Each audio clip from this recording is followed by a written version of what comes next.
We're beginning our last and final session, and this is dedicated to addressing the financial requirements and considerations for ensuring just energy transition.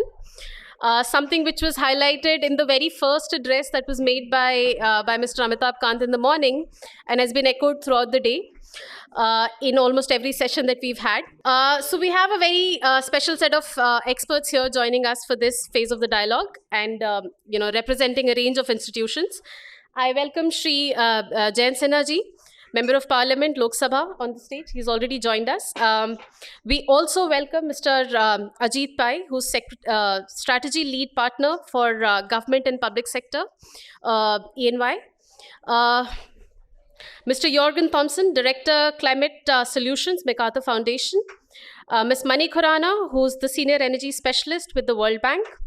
Mr. Simon Hartford, who's the Chief Executive Officer at the Global Energy Alliance for People and Planet. And Dr. Suranjali Tandon, who's the Assistant Professor at the National Institute for Public Finance and Policy. Finally, Mr. Chandrabhushan, I will hand him the dice again in this session for moderating the session and also, making that presentation. Yeah. Just. Thank you. Thank you, Mandvi. And those who have left are going to miss out the most entertaining part of the day, that I can tell you right now. So thank you for those who, it's late. We started at 10 o'clock exactly. It's 5 o'clock, so thank you very much for being here. I think we fed you well. The tea was good. The dinner is going to be excellent. That I can assure you right now. Turning on. Okay, so This is not turning. for the benefit of the panel, I'm going to present two slides that I presented today morning, which dealt with our analysis on the requirement of finance for just transition for coal and thermal power sector in India. So these two slides, and as I said in the morning during my presentation, we studied 6 major coal regions of the world, including 3 in India. Ramgarh, Korba, and Angul, to arrive at cost factors and then extrapolate that for Indian conditions. Can you put on the... Well, let me give you the big number, and then I can show you the chart later. The big number is that over the next 30 years, and I think that is important because a lot of people came to me and said, are you asking for $900 billion in 1 year? And the answer is no. That's not what the cost estimation was. It will require close to $900 billion for the 8 cost component that we have discussed in the report and the cost factor report over the next 30 years, assuming that we are going to phase down all thermal power plant and coal mines by 2050.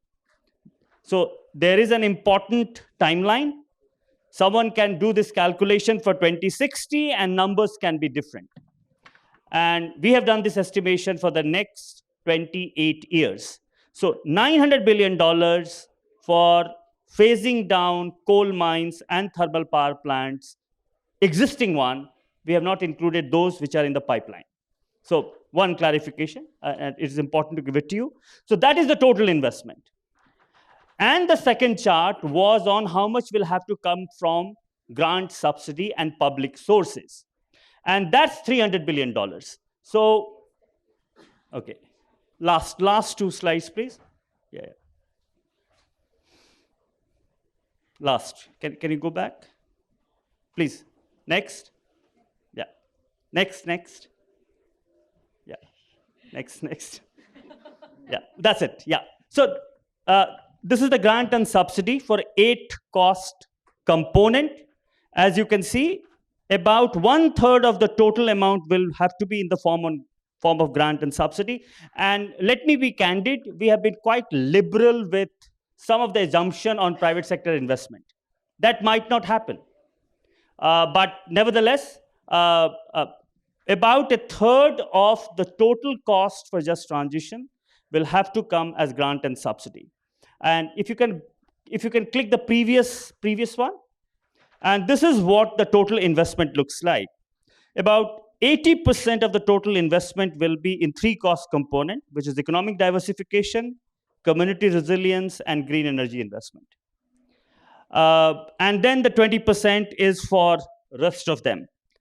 And next, whereas the grant and subsidies are fairly evenly distributed, the requirement for grant and subsidy for even coal mine reclamation and repurposing is reasonably high, because the corpus which is available to close coal mines in India right now, which companies have put as a bank guarantee, is very, very small. So I just wanted to give a sense to the panel about the discussion that has already taken place. Now, every panel since this chart has discussed finance. So this is not going to be the first panel which is discussing it. It seems to be that this G20 is going to be about finance G20. Okay, everyone wants to talk about finance. Now, it is in this context that we have an excellent panel, great diversity in the panel.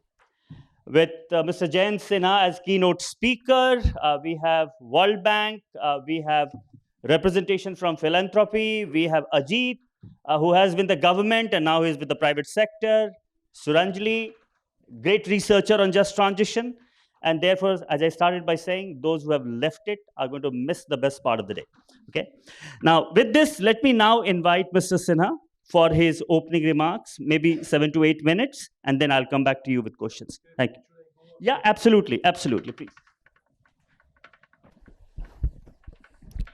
Thank you very much, CB, and you have really set a very high bar for us in terms of entertainment value. So we'll try and tell some jokes as we go along. But first of all, I really want to thank iForest for organizing this wonderful set of sessions. I'm sorry, because of Parliament, I couldn't attend the sessions this morning.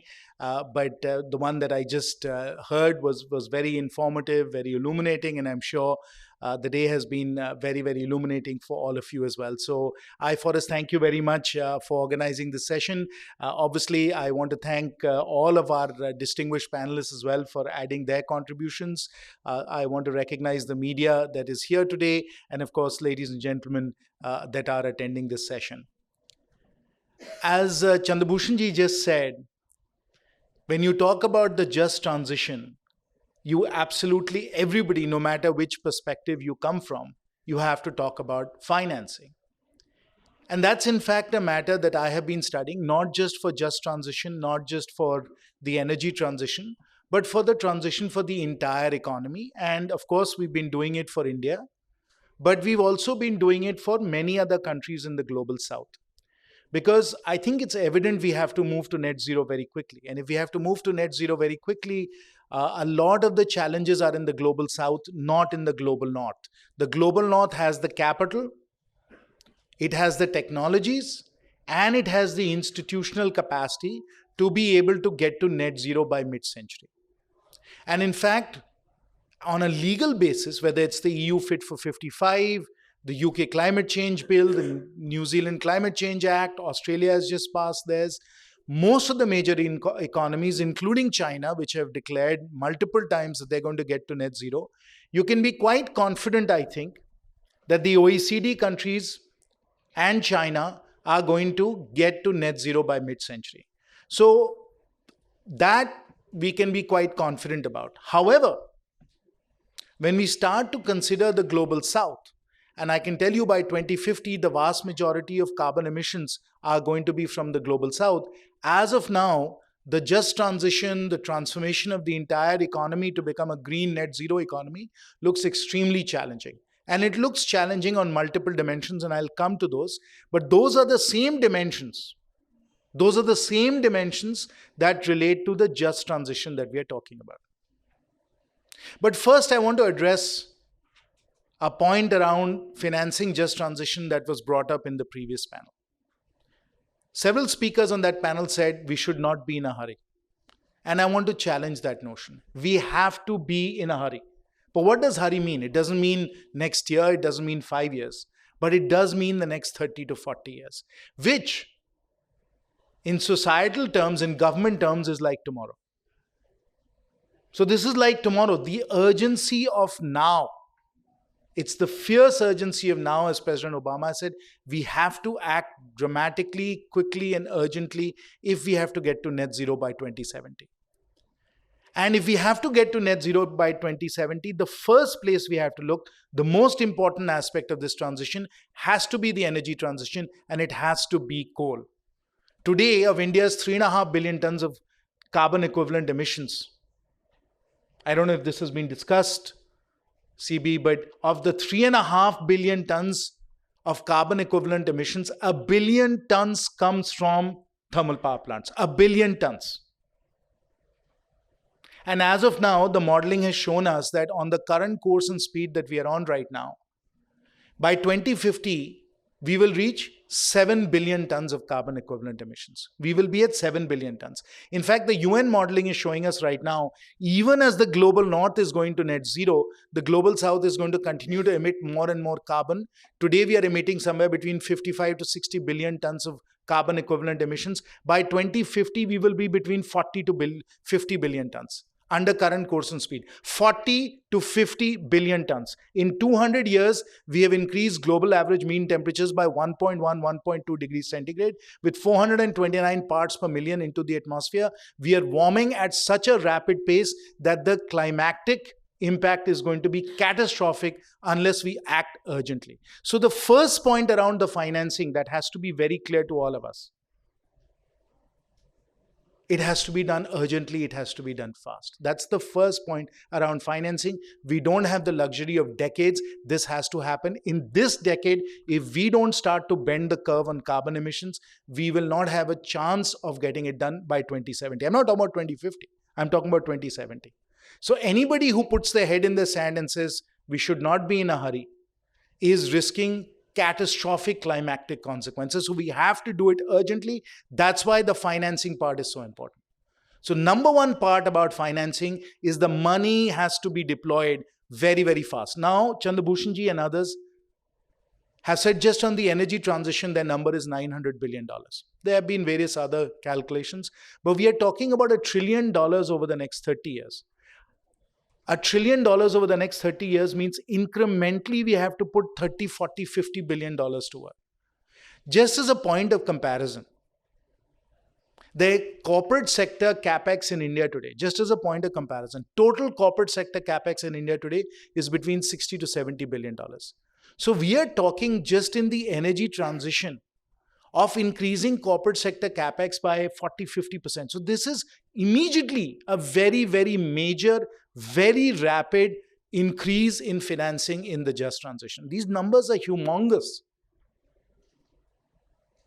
And right now, I'm just talking about it at the national level, at the economy level. I'll come very soon to the district level because I represent Hazaribagh parliamentary constituency.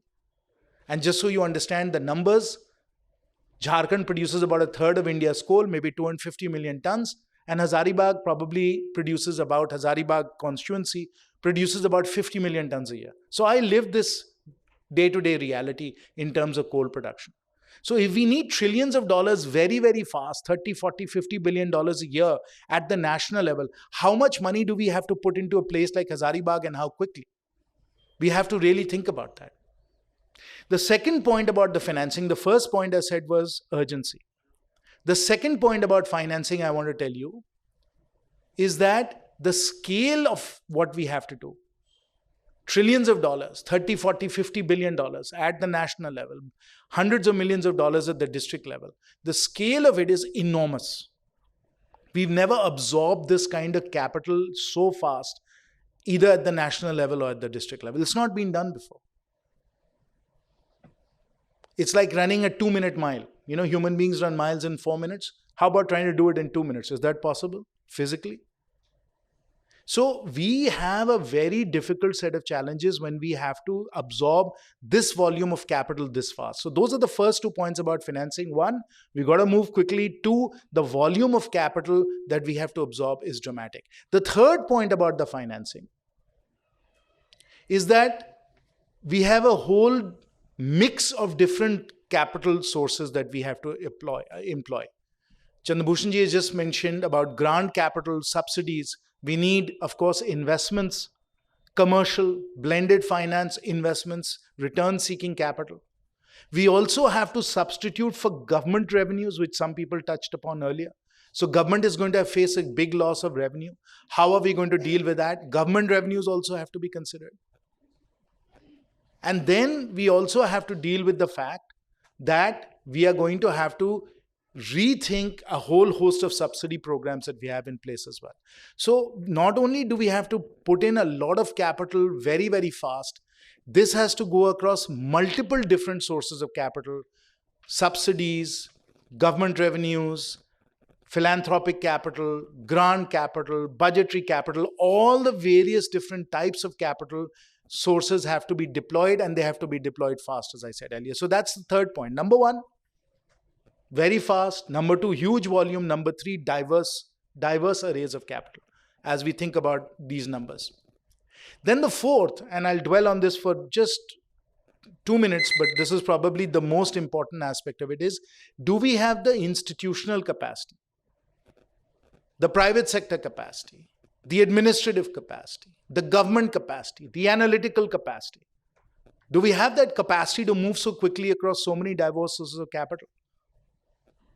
We really have to think about it. And I can tell you, whether we look at it from a national perspective, whether we look at it from a state perspective, some colleagues from the state are here, or whether we look at it from a district panchayat perspective, we are finding it difficult to deal with the developmental tasks and the law and order day-to-day administrative issues that we have today in Jharkhand. Now suddenly we double, triple, quadruple what we are doing. Is that possible? So the practical realities of what we're talking about in terms of just transition has to be considered, it has to be evaluated, and we have to paint it in stark black and white terms, because unless we understand the speed, the scale, the diversity, and the institutional state capacity that's required to be able to do it, everything else we're going to talk about is going to be very academic and theoretical. So I'll conclude by saying we have no choice. We have no choice. The challenges are immense, but first and foremost, we have to build very quickly the institutional and administrative capacity to be able to deploy and utilize this capital effectively. Otherwise, and I say this as a former investor, the capital will not come, because why are anybody going to put good money after bad or outcomes that are not going to happen? So unless the capacity building happens, the capital is not going to come. We need to think of both together. Otherwise, we will not be able to achieve the goals that we have set ourselves to do. Thank you very much. Happy to take questions later.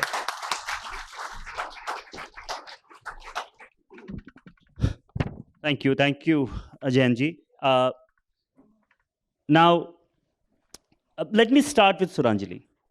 And I really enjoyed reading your paper that you did with Nick, and I want the audience to get some flavor of that paper. And you did talk about some of the reforms that are required. I'm not going to talk about international finance right now. Let's just talk about Indian financial system. And,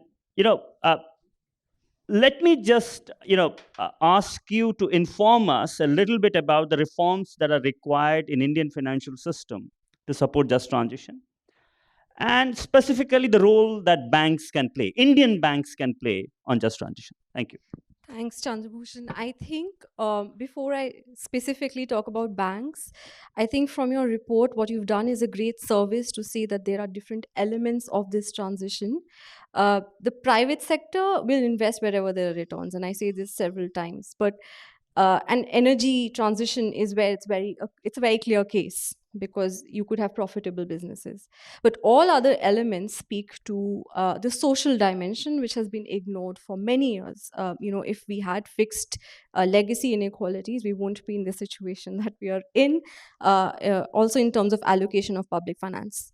Now, the question that you're asking me is that, what has been done in Indian financial market, and specifically what banks can do.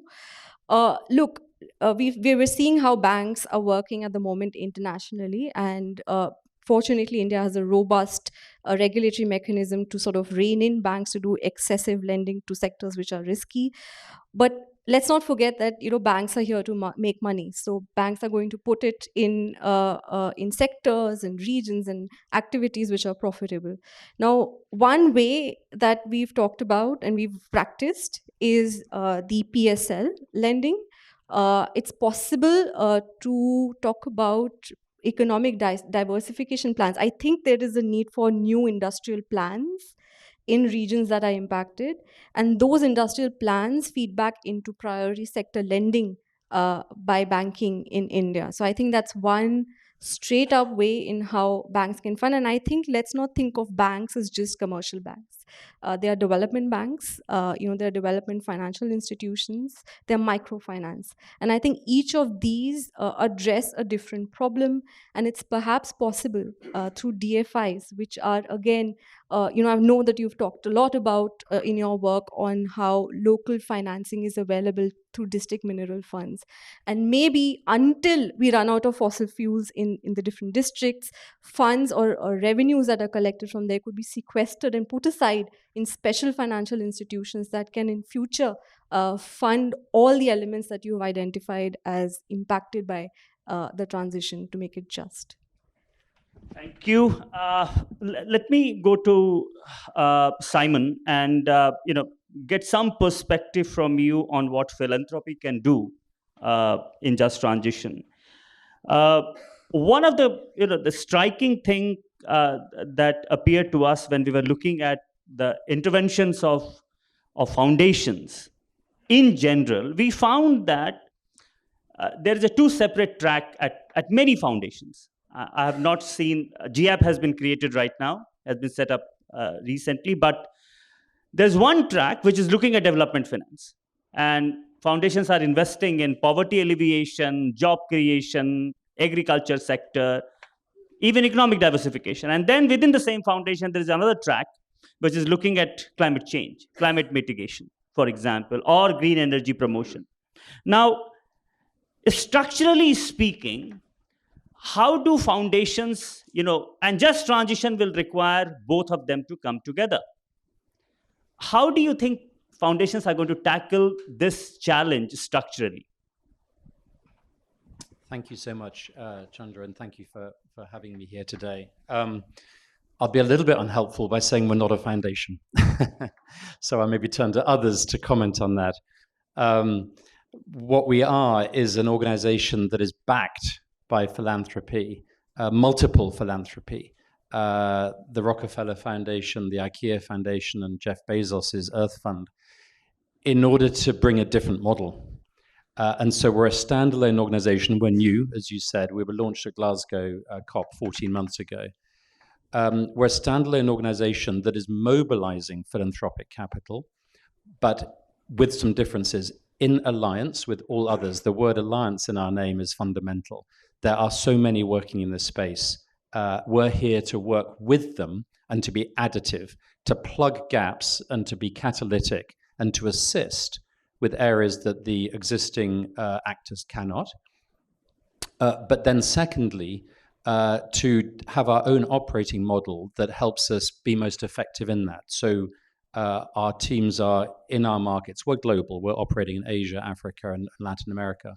Our teams are in the markets, on the ground, hands-on, day in, day out. So in other words, we think it's more than just money. Exactly as Jan said, the capacity building is crucial. And secondly, that we are working entirely with the government's national agenda. This has to be intertwined with the other national priorities. And so actually what I'd echo is a few of the excellent points I thought that Jan said. First of all, the nature of our capital is unique. So we have to use it in the mix, as he described, playing to its strengths. Philanthropic capital that we are bringing is not about the size of it. The private sector has way more capital than we do. The development finance world has way more capital than we do. So what we have to do, we believe, with our capital, is to target it where philanthropic capital is most useful. It's the speed, exactly as Jan said. Secondly, it is neutral. Its motive is the country's agenda. There's no commercial motive. And so actually on technical assistance, the capacity building that Jan spoke about, that is something that we're doing very fast. And then thirdly, we're long-term, we're patient. We must all have the urgency, but this will take time. And then I think lastly, particularly some of our backers like Jeff Bezos, it is fundamentally about innovation and new ways, new models. We don't feel that just putting money into the existing old ways of operating is going to work. This is new as to how a country drives its transition. So as a new organization, we're very much in learning mode, but also experimentation mode. So we've got significant activity in countries like South Africa and Indonesia and Vietnam, who are also grappling with their transitions, and also big energy poverty countries like Nigeria. And we are deliberately taking risk, deliberately innovating, deliberately experimenting with our partners to try and figure out where one targets philanthropic type of capital. Okay, so let me move from a new agency to an old philanthropy. So, Jürgen, I will redirect that question to you, but add something else. You have been, the MacArthur Foundation has been in this business for decades. And, one that, do you see a structural readjustment within the philanthropies to deal with just transition? That's redirecting the question. But second is, how do you think this entire engagement of philanthropies will happen on just transition in Global South? What could be some of the elements where philanthropies will be much more comfortable in putting money? Right. On the first point, I mean, you're right. We are an old institution in that sense, but we also have been working with old ways until recently. I mean, it's actually not until just the last couple of years that we have started thinking about how do we deploy the full continuum of finance, philanthropic finance. And by that, I mean, we of course have our traditional grant making, and we do that here in India, we do that elsewhere. But we also, at any point in time, we have a $500 million rolling impact investment fund that we are now also deploying in the renewable energy space and on just transition issues and on justice issues as well, linked very much to the energy transformation. And then we have, of course, our endowment, which at this point is about $8.5 billion. And we have now started transforming that endowment to include a much more substantial sustainability component that we have seen in the past. And at this point in time, that is largely invested, or the transformation is largely around climate-related investments. So the energy sector, the clean energy sector, is now beginning to show up in a way that it has not in the past. Now, that's only just within the last few years that we ourselves have begun doing that, because it has been so hugely difficult to pull a foundation such as MacArthur out of fossil fuel investments. And it's not that we have been in coal and we have not been in oil, but we have been in the past invested a lot in fossil gas and the fossil gas industry. And just getting that out of the type of instruments that a foundation invests in, where it's all blended, has been really, really difficult and has required a lot of our fund managers and a lot of discipline from our side to get to that point. We are now, I would say, probably completely free of fossil fuel investments in the endowment. But that's the first time, even since we started investing directly in climate change, right? So I started that conversation over 14 years ago when it was very clear that, you're dealing with a credibility issue. If on the one hand you're out talking climate change and climate crisis, and you're investing locally in transformation, and yet your own investments are also in the fossil fuel industry. So that transformation we are now well underway with, and I see that happening in the philanthropic sector in general. I do want to say something, though, that goes beyond just philanthropy. And you talked about the next 30 years and you did also about what is required in this country and elsewhere. But let's just think back at the last 30 years. I mean, I would say, generally speaking, when it comes to climate finance, we have failed, right? I mean, we've had 30 years of discussion in the UNFCCC context, and there have been promises after promises after promises, and we have failed. So I think we have reached a point where we need to sort of get beyond the sort of carbon bean counting and now really focus much more concentrated on what it takes to finance this transition. And that, I think, requires, and this is to my colleague here on the left, I think requires a full reassessment of multilateral investment and how multilateral finance can be mobilized towards the clean energy transformation and just transition in that process. Good. So you have already indicated that I should talk to Mani now. So Mani, the World Bank was in news in all the panels. Everyone wanted to know what the hell you're doing in India, okay, in just transition, especially in Jharkhand. And I don't think Mr. Sinha knows what you're doing. So it would be nice if you... Yes. So it would be nice if you tell us what is it that you are doing. Mr. Jain talked about your support for coal mine closure in Jharkhand, and CCL talked about it. So please do tell us. Yeah. Very good evening, everyone. So, as CB says, we've been mentioned everywhere. So, so let me just start by saying that we've been working with Ministry of Coal for the past 2 years now. And the idea was basically getting in the experience that the World Bank has in the other countries on mine closure. We all know one size cannot fit all. So it wasn't about just picking up what has been done otherwise and putting it here. But what did happen was when we worked in those countries, we learned a lot from our own mistakes and what could have been done better. And what we finally did was come up with what we always go for, a 3x3 matrix. So if you see the World Bank engagement towards just transition is basically broken up into 3 pillars. The first pillar is about institutional governance. And as I go through these pillars, I'll tell you what we are doing or trying to do in India on all these 3 pillars. So the first pillar is the institutional governance. Institutional governance would be, and I think there was a question also, how do we plan? We do not have the mechanisms in place to start implementing this just transition right now. What needs to be done? Are these institutions in place? Are the guidelines in place? So that's the first thing that we are doing. We have guidelines for coal mine closure, but one element it really lacks is on the people and communities. And that is what Ministry of Coal asked us to help them out with.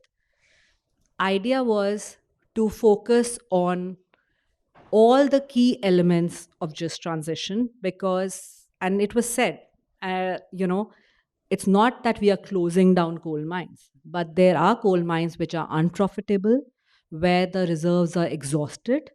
And if they are handled in the right manner, they will be demonstration projects for coal mines when they're actually closed. So this is when we are in the preparation phase and we are making sure we have all our elements, the different elements in place. First was institutional governance. The second is people in communities. And that is the most important pillar. And when I say we learn from our experiences, that is where we think that we could have done better in other countries as well. So that is where we'll focus, and this engagement will be done with the government. So we've been in touch with the government of Jharkhand, government of Madhya Pradesh, because when it comes to the skilling, the training, it cannot be done without the state government. And this was also spoken in a previous panel about there are a number of, there are a number of policies by the government, schemes by the government which are in place. There's no use reinventing the wheel. So idea is to understand what is happening out there and see where is the gap which needs to be bridged. There are a lot of schemes, and I think Mr. Sinha also said, we need to realign those to meet a common purpose now. And that will happen at the state level. The third pillar is the environmental remediation and repurposing of land and assets. And that is where we feel the private players can really play a big role. We will have to put in money to make sure the land is repurposed in a way that it is reclaimed in a way so it can be repurposed properly. So that is where we are working with CIL and the other coal companies to see what can be done. We are working with Ministry of Coal on all these three pillars. Right now, it's all about studies and getting that in order. We are still awaiting for a formal request on the financing. It is in different stages right now. But once we do get it, the aim is to demonstrate in a few mines, whichever Ministry of Coal gives us, how it has to be done so that we learn from those mines and we are ready when the big transition actually happens. Thank you. So you all know what World Bank is doing here. Nothing clandestine, very open. Okay. So now let's Ajit. One of the big cost component of just transition is building community resilience, which is similar to sustainable development goal investments. Now, you are working on unlocking private sector investment for SDGs. Tell us something about it. What do we need to do? And I think this is also a G20 agenda this year, right? Right. So thank you for organizing this conference on a very, very critical subject and for having me over here to talk about some of the financing elements of this entire issue.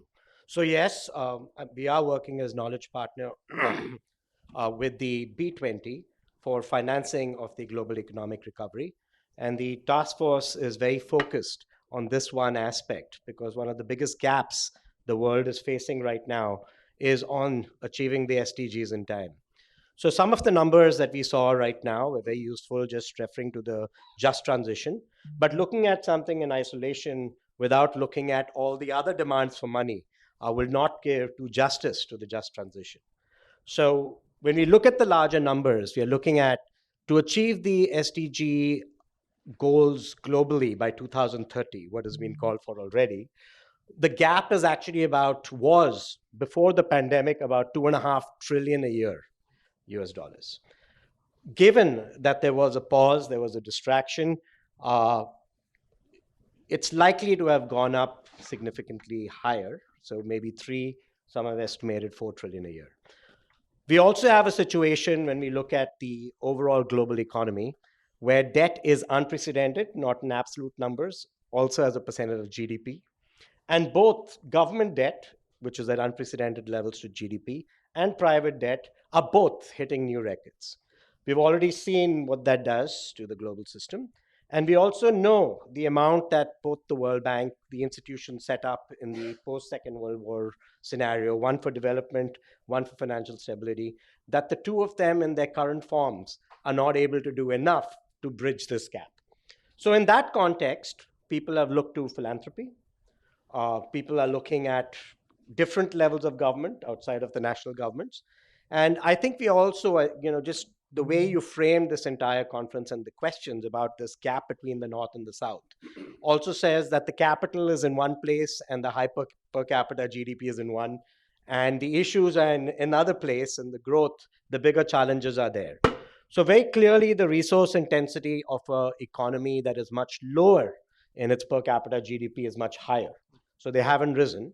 So those challenges will remain, as Jayanti has rightly pointed out, will remain with the Global South predominantly, but those challenges are there. So in this kind of scenario, I think we have to be far, far more careful in how we decide to spend our money and how we channel the different moving parts that have the same agenda. So the failure, I completely concur with, for climate finance the progress has been invisible relative to what needed to be done. But how do we work towards something that works for everybody? And one concept I'd like to throw out right now that even in the G20 we're thinking of is coming up with a concept of global public goods. So, we've been very active on the digital side, but when you look at it from an impact on the climate side and the just transition side, I'd like to take that not just in the context of that mine and the people in the mine, but also to an economy where the per capita GDP is, 18% or sometimes even 10% in a different country of the world average. India, after tripling its relative contribution, is now only at 18% of the world average per capita GDP. Two countries that are at 20 times the world's average per capita GDP. So how do we look at making this part of it more just? Because some of the things that you get by preventing emissions in India are actually benefiting countries that might have very high per capita GDP. Now, the only way in a world where the OECD has very high debt itself and is wrestling with its own allocations, that they'd be able to do it is, one, if they know what the self-interest is. So there are two sort of broad themes that we are looking at very closely. One is coming up with a taxonomy within the SDGs, especially when it comes to things like climate, for global public goods, where you would find amongst the SDGs that this would be among the highest in terms of score, because climate change is not localized, it's generalized. Things happening on the other side of the world, whether north-south or east-west, would be impacting the overall system in terms of flooding. And the second is trying to leverage the institutions that already exist for what they can do best. So what we would like to look at is the huge pools of private capital getting deployed, but as rightfully been pointed out, it's actually looking at risk and return. So if the risks and return are balanced, then private capital doesn't have a problem moving in.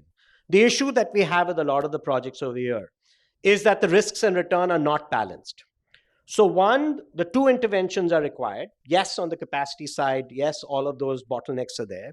But one is that we need to ensure that the leverage of private capital occurs, that blended finance, which is already a part of the efforts that we're seeing from the World Bank, but a small portion of their portfolio rather than direct lending, gets far more attention, and capacity is built over there, not just at the World Bank at the multilateral level, but also in domestic governments. How does the government act as to de-risk projects, to make the viability of these projects much better, so that things can flood in terms of private capital that is looking at that reward to risk. I think climate bonds, things like that, are actually trading at slightly higher yields than regular bonds, because while they are good and the feel-good factor is there, it might not be that attractive to the huge pools of capital that might have another mandate. And the second is whether the interventions that can happen from the philanthropic institutions be much more directed towards the areas which will never be viable. So there is this market failure, which is capacity building. Very difficult to put a check over there and say that you'll get your money back as a private institution. So some of these areas. So the problem is actually an order of magnitude or two orders of magnitude bigger than the funds available. The overall money is there, but we just need to re-architect how it all happens so that, what I would call a realignment, so that everyone's aligned towards the same goal better.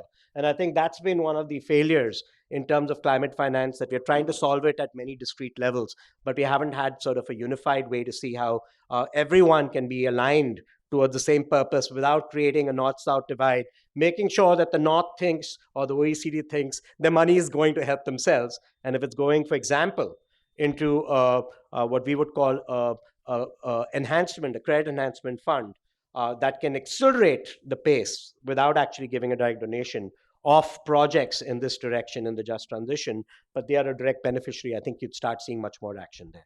So risk and return, credit, and the tools that you'd use, and the way you'd make the various players start focusing on different segments of the problem.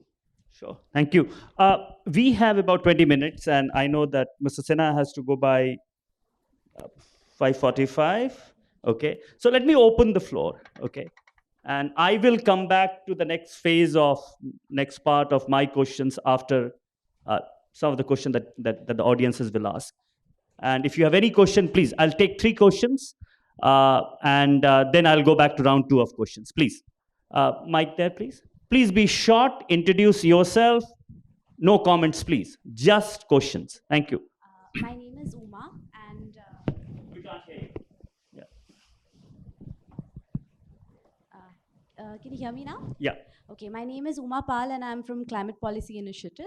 My question is around community resilience, and I saw on the slide that there's 18.1% of grants and subsidies expected in that space. I wanted to understand, because of the systemic shift that just transition entails in one of the most like climate vulnerable areas in India, how is finance going to flow into adaptation, not just for communities, but also for like the new assets that are going to be developed and the new investments that are going to go into facilitating? Very good question. Number two, yes. Let me get from here. Yeah. Yep. Well, the question is very simple. Is that you have made a assumption that there's going to be 1 trillion rupees required, dollars required for this transition, or what I would call a fair transition. What happens if all the eminent panelists who have said here, and the market doesn't clear that money? Okay. Then there's going to be a trade-off, and the trade-off will be the justness will go off, and the transition will happen. And that's a serious question that actually from everyone in the ground level understands this. So I would like to pose this question: how do you tackle with that? What is the institutional mechanism that will not allow for such a market failure to take place? Okay. Young man, you wanted to ask something? Yeah, please. Hello, so I'm Shashank. I'm a lawyer and researcher at Vidhi Center for Legal Policy. So I would like to take this opportunity to mention World Bank in my question, because I was just reading a standing committee report yesterday of Ministry of Environment, and therein they have declined the budget allocation for National Coastal Mission. Now, the reason for the ministry has provided in front of the committee is that we had allocated the fund initially, but because the World Bank retracted its support for the program, so we had to reduce that fund. Now, given in this context, and as you mentioned that financing is at the different stages presently, given in this context, what's that bottleneck that's preventing this collaboration between the government, the ministry, and the World Bank? And is there a failure that this financing stage might also collapse in future? Thank you. Mr. Sinha, the first question is, how do you get money to your constituency for community resilience? And who is going to pay for it? Yeah? Thank you very much. And unfortunately, I will have to leave in a few minutes. But let me address the gentleman's question first, where he asked, what happens if the $1 trillion doesn't arrive? And as Gigi was saying, that right now the risk return, at least on the private side, is not there. Simon and others have pointed out, and Jorgen as well, that if you look at it from an adaptation perspective, you look at it in terms of grant capital, that's not there. So right now, I would say that the default situation is that we will not get the $1 trillion. That's where we are headed. What we are trying to figure out through all the G20 processes, the G7 processes, is how do we change the experience of the past 30 years so that what we did not do in the past 30 years does not happen in the next 30 years, because then we're all going down. And to understand what would happen if the $1 trillion is not mobilized in India or around the world, I want to ask the audience a question. How many of you have read the book Ministry for the Future? Those of you that have read the book? Okay, so we have a lot of people here who are interested in climate. Sadly, only 4 or 5 of you have read Ministry for the Future, and the gentleman who asked the question hasn't read it. Well, I think all of you should read it, because it's probably the single best book I have read on the near future if climate change continues on today's course and speed. And the book, I will tell you, starts with a heat wave in northern India that kills 25 million people. So those are the catastrophic consequences that we are confronting if we don't mobilize the $1 trillion. That's why we have no choice. We have to overcome these challenges. The consequences are very dire, and this is not theoretical fiction in Ministry for the Future. We just have to look across the border and see what happened in Pakistan in 2022. Pakistan has suffered damages, direct damages of about $30 billion because of the unprecedented flooding they had last year. Indirectly, they may have suffered another $30-35 billion. That $60 to $70 billion of damage in Pakistan represents 20% of their GDP, which is $350 billion. So we are looking, even in today's time, at very, very severe consequences if we don't mobilize this capital and we don't have these just transitions. So that's the consequence. Now, let me come to the question on how do we build the adaptation assets? How do we deal with issues at a very grassroots level, at a very district level? And the answer is not very well. I mean, as I kept saying, the capacity simply right now is not there just to do the day-to-day work. So as far as the district mineral funds are concerned, let me just explain to you what the numbers look like. In Hazaribagh and Ramgarh, which are, two just very normal average sized districts, Hazaribagh is a little larger, Ramgarh is a little smaller. We are getting in Hazaribagh about 120 to 130 crores a year. The Bokaro DC told you that they have got already 900 crores in Bokaro. So we're getting 120 to 130 crores a year in Hazaribagh and about the same amount in Ramgarh, which is a much smaller district. We have more than enough money at that level in terms of the DMFT. But we can't absorb that money, even the DMFT money, very well, because we don't have the institutional capacity to design the right kinds of mechanisms, to design the right kinds of programs, and then implement them so that we know that we are getting effective action on the ground. We simply don't have the administrative or the absorption capacity to even absorb these sums of money. And if we were to truly get to the $1 trillion spending levels, etc., Hazaribagh and Ramgarh would be spending not 100, 130, 150 crores a year. They'd be spending 1,000 crores a year. Previously, just to put things in comparison, before DMFT started, if we got 5 or 10 crores in a district to spend this way, that was fantastic. That was a fantastic thing. We could build some roads, we could build some health centers, we could build some community halls with 5 or 10 crores. Now we've upped that to 130 crores and we are struggling to implement it well. If we put it up to 1,000 crores, there's just no way we can absorb it right now. So before even we talk about the capital, we have to talk about the capacity to be able to utilize these funds well. And in any case, if we don't have the capacity, we are not going to get the capital. So, instead of talking about, the financing for the just transition, we have to talk about, do we have the institutional capacity for the just transition? Because at this stage, particularly in states like Jharkhand, which are, in actually very, very underdeveloped, where we have very serious challenges in terms of our administrative and our state capacity, we simply don't have the ability to do this. It's not going to happen. So let's be real and understand how difficult this challenge is from the point of view of actually translating it to ground level activities that will make a difference in people's life. And of course, the gentleman from CCL who was telling you how big the coal ecosystem is, people are earning their livings and making a good living, and not just in terms of working for CCL or working in transport for CCL or working in hospitality for CCL. Even the clothes stores, the sari की दुकानें जो हैं वहाँ की, वो भी coal पे आधारित हैं. That means they are also based on coal. So even all of retail, even all of construction is dependent on coal. To substitute all of that in 30 years, that is going to require a lot of very thoughtful planning and implementation. Thank you. Yeah, okay, thank you. Just a small gift for you. Thank you very much. Thank you. Yeah, please. Thank you. Okay. There are 5 more people here, right? So, okay. Now, let me, if any one of you want to won money, you have to respond about CRZ. Why did you get away from Government of India? You should have paid them that money. Yeah, please.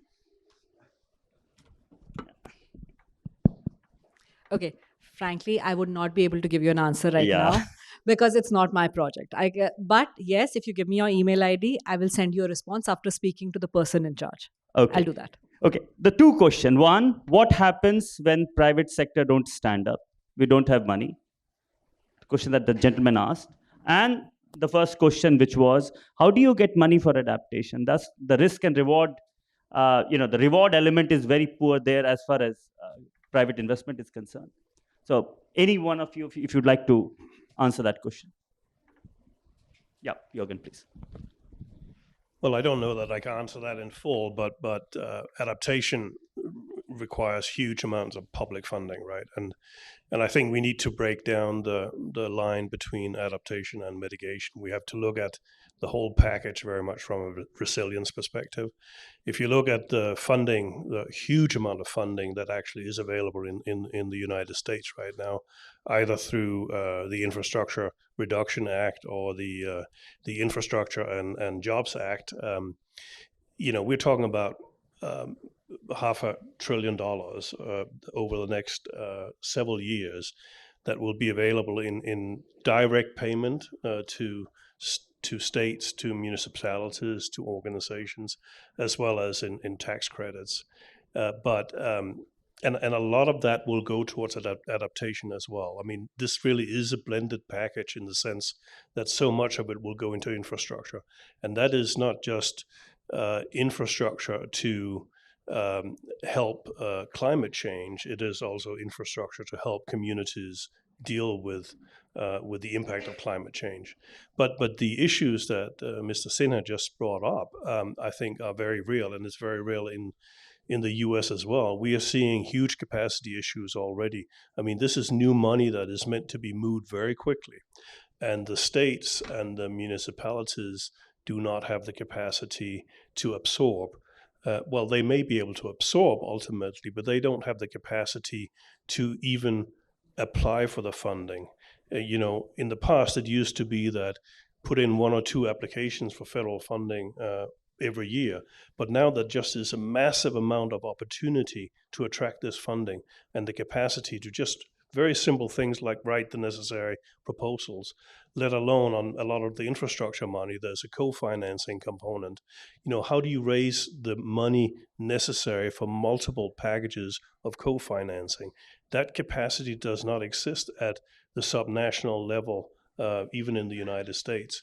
So what we're doing from a philanthropic perspective is stepping in right now, and within just the last 4 months, we have mobilized now close to $300 million that we are putting into a capacity building fund that anyone that is in the position or is eligible to attract federal resources right now can apply for capacity building purposes. We are mobilizing organizations right now that can help with proposal writing, with competitive bids, et cetera, across the board, because otherwise this money will not flow at the speed that it needs to flow, and it very likely will flow into the wrong hands if the capacity is not being built. Okay. Ajit, do you think that the idea of global public good, which really fits very well with mitigation, right? Emission reduction, but will it fit well with, say, for example, adaptation or building resilience of community in Global South?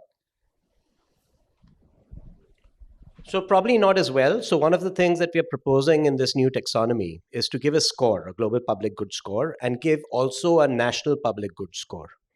So the moment you have these 2 scores, whoever is the investor can be deciding, but there'll be a score that goes out from some agency that would rate these on the basis of these 2, some credible agency like a bond rating system or one of the other agencies that would provide the score.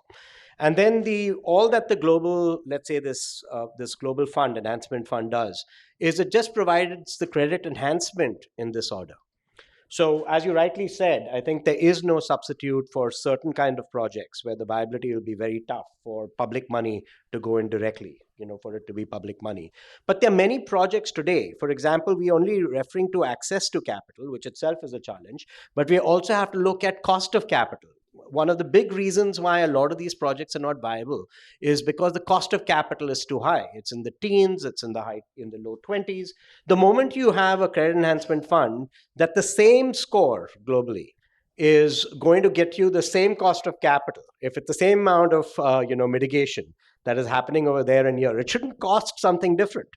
And the inefficiencies of the system are actually very high in the incumbent system, in the extant system, because as a country that has never defaulted in its entire history, like India, ever since 1947, and our cost of capital has been systematically higher than Argentina, which has defaulted 4 times in the past 20 years. And I'm not saying that, it is, they can place 100-year debt cheaper than India's 10-year when they placed it, after having defaulted. And a large part of that is because the proxy for the current rating system is the ability to pay, not the intention to pay. So some of these inefficiencies, Argentina has a much higher per capita GDP than India. We have a lot of poverty. So some of these issues, when you talk about justice and we talk about that, will get circumvented when any project, whether it's mitigation, if you take away the mitigation projects, you reduce the cost of capital, there's just so much more money that's available for the other side of things, right? So that's the way I'd look at it. The more money that floods in private capital, the more there's available of public capital and philanthropic capital for the other factors. Okay. So as long as we can establish global public goods, we have funds that are going in, We are getting people to reduce the cost of capital. It makes many, many more projects viable. We are dealing with mitigation, which is reducing the issue itself to a great extent, one of the big things. Then a lot of the other capital can flood where the scores are lower. Okay. And indicator also, national public good would be an indicator to help governments themselves try and deal with some of those. Okay, I have last 5 minutes, and I intend to close it at 6 o'clock. Let me give Mani, Simon, and Suranjali your last thoughts, things that you would like to tell us about. How do we mobilize fund for just transition? And it's a full package we are talking about here. What would be top 2 recommendation that you will have? And tomorrow, you know that we are 40 think tanks are sitting together to develop guidelines on principles and guidelines on just transition for G20, which we will submit from T20. So let me give you, all 3 of you, the final thought on this issue, and then we will close the session. If both of you have any recommendation to add after that, most welcome. Simon, you start. Thank you. I wanted also to comment on the concern about, what if the private sector money doesn't come? And like any big problem, one's got to break it down into smaller problems. First of all, there's also been quite a lot of focus on the coal side. For us as philanthropy, a massive focus is everything to accelerate renewables growth. That is as important, if not more. The private sector is desperate to invest in that. There's a wall of capital. So let's take the areas where it's blocking, and where can we as philanthropy, with others, be innovative to unlock that? So just a few examples. Number one is accelerate the investability of the sector, not just on-grid, where, for example, India's done a stunning job, but also off-grid, the harder to reach, the rural, the SMEs, the agriculture. That is a huge focus for us. Number one, get those policies and regulations and investability working. That's the institutional capacity that has been talked about. Number two is innovate new models. So aggregate the offtake of SMEs and agriculture. Aggregate the procurement on the supply side of developers that can bulk together their procurement and drop the cost of renewables. The moment that renewables becomes the lowest cost, including off-grid, it will self-select. Those are all examples that we, with others, are actually doing right now. In one market, we've brought down the cost of procurement by 25% in less than 1 year. So the more that you can take these specific issues with philanthropy, capital, and others, and actually start to unlock it, the private sector capital is there. Okay, good. Mani?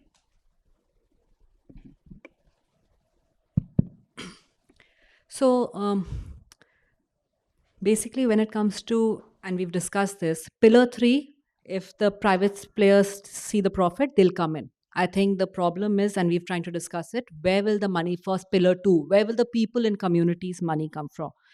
And we completely understand it. Even though World Bank lends and we give loans may not be the answer for this, because we really need grants. We need softer cash, and that is something that there's a lot of debate happening in World Bank as of now. We are trying to raise that.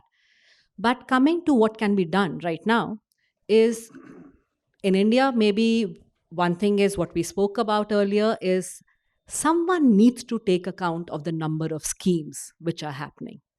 They really need to be restructured, realigned to meet a common goal now. If we really, because we cannot be dependent on other sources for all the financing. The other thing is we have a very good policy of the CSR policy that we have. Now, how do you use those funds and structure them in a way that we can use it for this people in community pillar, which really needs that grant funding? So if we can do that, and actually to do that, another recommendation, some entity needs to be formed, which will start doing that, working with different states at the national level as well. Someone needs to learn from experience of one state, take it to the other. All of us sitting out here are facilitators, but it is someone in the government who will have to take that one forward. Suranjali? Yes, I'm going to speak very specifically about private finance, Chandra. One is that we have to stretch our imaginations. We have to go beyond the MDBs, which seems to be the easiest answer to how we're going to solve the just transition problem. I do not think that that is the only answer, because we go to every COP and then we get a promise of 100 billion and then we don't know where that money is. So I think we need to move beyond that. And I think the way to make people act is to change the baseline. So today we always compare our investment scenarios from saying business as usual, and business as usual means that we do as it is. There's no risk from not having to act. And I think that needs to be flipped to say that, well, if you don't act, you're going to have to pay costs. And how do you do that? I think, all being said about disclosures, they're all very polite ways of telling business that you need to change. A better way perhaps maybe to put in pricing mechanisms which flip the arithmetic for companies and for private sector completely, and direct funding into activities which are aligned. I think we also need to close in that loop on SDGs. So we all look at SDGs and climate separately. The conversation on SDGs also strangely sort of saunters into climate, and then we've lost track. So I think what we need to do is to close in the loop and say that there are interactions. If you're acting on climate, you're also having co-benefits on social. And I think that is something that the G20 itself is pursuing, perhaps can be reflected more to the private sector as an actionable. Thank you. Anything else both of you gentlemen would like to add, or should we close? Just add one thing, or echo what my colleague to the left just said, about CSR funding in this country. And I think it is a very good point that there are substantial resources being levied from the industrial sector right now. And the question is, how do we make those resources work for a just transition?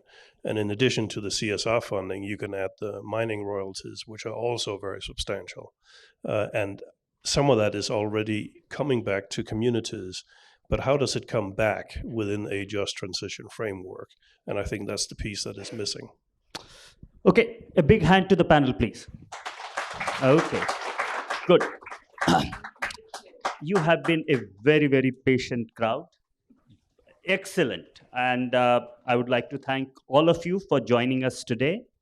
As my colleague Manvi started by saying, this is the first Global Just Transition Dialogue. We will do it next year better, next to next year even better. So this is the beginning of our engagement at the global level on just transition. We will see you again next year. Thank you very much.